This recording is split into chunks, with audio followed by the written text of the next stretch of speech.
আলিপুরদুয়ারের সভামঞ্চ থেকে আজ প্রধানমন্ত্রী নরেন্দ্র মোদী শাসক তৃণমূলকে আক্রমণ করেছেন এবং শিক্ষক নিয়োগে দুর্নীতি হয়েছে এমনটাও তিনি মন্তব্য করেছেন।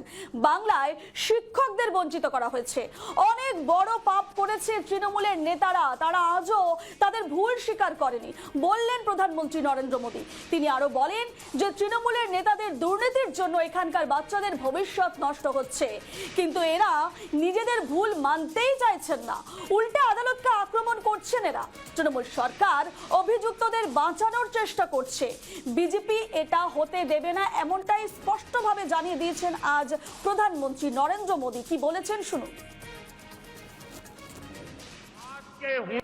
भ्रष्टाचार कैसे चारों तरफ बर्बादी लाता है, ये हमने टीचर भर्ती घोटाले में देखा है।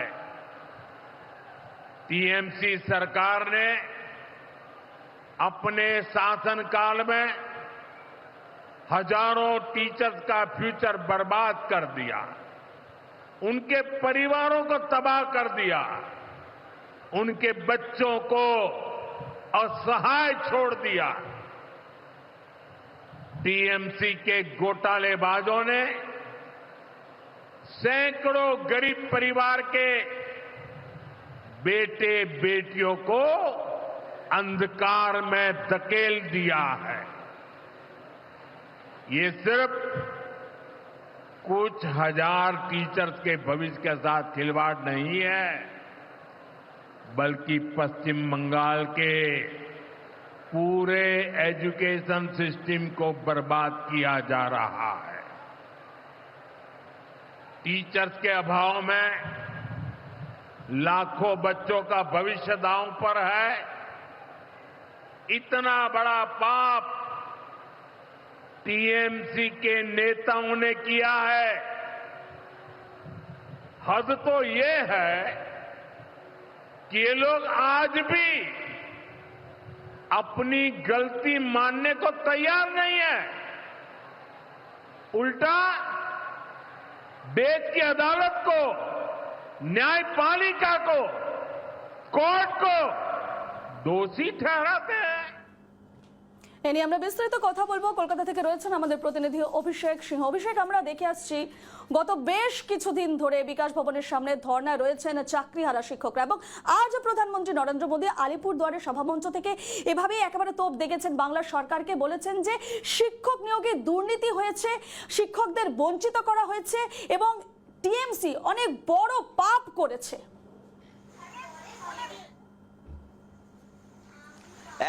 একেবারেই যে সভামঞ্চ ছিল সেখান থেকে প্রধানমন্ত্রী নরেন্দ্র মোদী একেবারে বার্তা দিয়েছেন চাকরিহারাদের উদ্দেশ্যে এবং কটাক্ষ করেছেন তৃণমূল কংগ্রেসকে। তিনি বলেছেন যে তৃণমূল কংগ্রেসের আমলে প্রচুর পরিমাণ দুর্নীতি হয়েছে এবং যারা বাচ্চা রয়েছে এবং যারা উঠতি বয়স যাদের এবং যুবকদের তাদের কিন্তু ভবিষ্যৎ নষ্ট করেছে। তার সাথে যারা যোগ্য, যাদের এখন চাকরিহারা তাদেরও কিন্তু এই দুর্নীতি ফলে প্রচন্ড ক্ষতি হয়েছে এবং সেখানে দাঁড়িয়ে আবারও পাল্টা প্রেস কনফারেন্স বা সাংবাদিক সম্মেলন মুখ্যমন্ত্রী মমতা বন্দ্যোপাধ্যায়ের। তিনি যেটা বলছেন যে দুর্নীতি হয়েছে তৃণমূলের আমলে নয়, কেন্দ্রে বেশি দুর্নীতি হয়েছে, এমনটাই বলছেন তিনি। এবং এই দুয়ের মাঝখানে কিন্তু হতাশায় ভুগছে চাকরিহারারা। তোমায় জানাবো চাকরিহারারা কিন্তু প্রচন্ড হতাশ। তারা বলছেন যে আমাদের কিন্তু একদম কাঠগড়ায় দাঁড় করিয়ে রাজনীতি করা হচ্ছে এবং তাদের এও বক্তব্য যে মুখ্যমন্ত্রী মমতা বন্দ্যোপাধ্যায়ের সাথে তারা আজ দেখা করতে গেছিলেন, তাদের একটি প্রতিনিধি দল কালীঘাটে, সেখানে তারা দেখা করতে পারলেন না। পাশাপাশি প্রধানমন্ত্রীর সাথেও তাদের এক প্রতিনিধি দল গেছিল, সেখানেও তারা প্রধানমন্ত্রীর সাথেও দেখা করতে পারেননি এবং তাদের বক্তব্য প্রধানমন্ত্রী যখন আমাদের নিয়ে বলছেন তখন আমরা চাই আমাদের যে প্রতিনিধি দল রয়েছে তাদের সাথে দেখা করা হোক এবং আমাদের বিষয়গুলোতে হস্তক্ষেপ করে দেখা হোক, কারণ মুখ্যমন্ত্রী কে অনেকবার বলার পরেও তিনি কিন্তু সেভাবে কিছুই সুরাহা করতে পারেননি। সেক্ষেত্রে দাঁড়িয়ে যদি প্রধানমন্ত্রীও না দেখেন তাহলে তো আমরা বেসামাল হয়ে পড়বো, আমরা তো হতাশায় ভুগছি। এবং অভিষেক এই প্রসঙ্গে যাব আমরা পরবর্তী সময় তোমার সঙ্গে। এবং যে তথ্য উঠে আসছে অভিষেক, একেবারে দায়সারা মন্তব্য করলেন আজ পাল্টা দিতে গিয়ে মুখ্যমন্ত্রী মমতা বন্দ্যোপাধ্যায়, একেবারে দায়সারা মন্তব্য। এবং তোমাকে এই মুহূর্তে আপাতত ধন্যবাদ জানাচ্ছি। এবং আমাদের সঙ্গে এই মুহূর্তে ফোন লাইনে রয়েছেন বিকাশ ভবনের সামনে থেকে আমাদের প্রতিনিধি দীপ ব্রহ্মচারী। দীপ, তুমি বিকাশ ভবনে রয়েছো এবং আজ প্রধানমন্ত্রী যে উক্তি রাখলেন শিক্ষক নিয়োগ দুর্নীতি নিয়ে, এবং যেভাবে তিনি বলেছেন যে শিক্ষকদের বঞ্চিত করা হচ্ছে, শিক্ষক শিক্ষিকাদের, এবং অনেক বড় পাপ করছে টিএমসি, সে জায়গায় দাঁড়িয়ে কি বলছেন চাকরিহারারা? আজকে প্রধানমন্ত্রীর সভা ছিল, সেখানে তিনি একদম স্পষ্টভাষী হয়ে বলেছেন যে এই যে দুর্নীতি, এই যে হাজার হাজার শিক্ষকেরা যারা যোগ্য তারা আজকে রাস্তায় বসে, তারা আজকে স্কুলে নেই, তাদের হাইকোর্ট এবং সুপ্রিম কোর্ট এই দুই কোর্টের সর্বোচ্চ আদালতের রায় হিসেবে তারা আজকে রাস্তায়। কাদের জন্য? এই রাজ্য সরকারের জন্য, এই তৃণমূল যে সরকার রয়েছে তাদের জন্য। তাদের যে প্রাক্তন শিক্ষামন্ত্রী ছিল তার চুরির কারণে আজকে এই এত হাজার হাজার বঞ্চিত শিক্ষকরা আজকে রাস্তায়। তবে আজকে তিনি এটাও বলেছেন, তিনি আগের বারও, আমি তোমাকে একবার মনে করিয়ে দিই রূপা, যে এর আগের বারও যে সভা হয়েছিল সেখানেও কিন্তু প্রধানমন্ত্রী একদম সরাসরি বলেছিল যে বঙ্গ রাজনীতি যারা করছেন বিজেপির, তাদের উচ্চ যারা নেতৃত্ব, তাদেরকে এদের পাশে দাঁড়াতে। এবং আজকেও তিনি এটাই বললেন যে তাদের পাশে তিনি আছেন।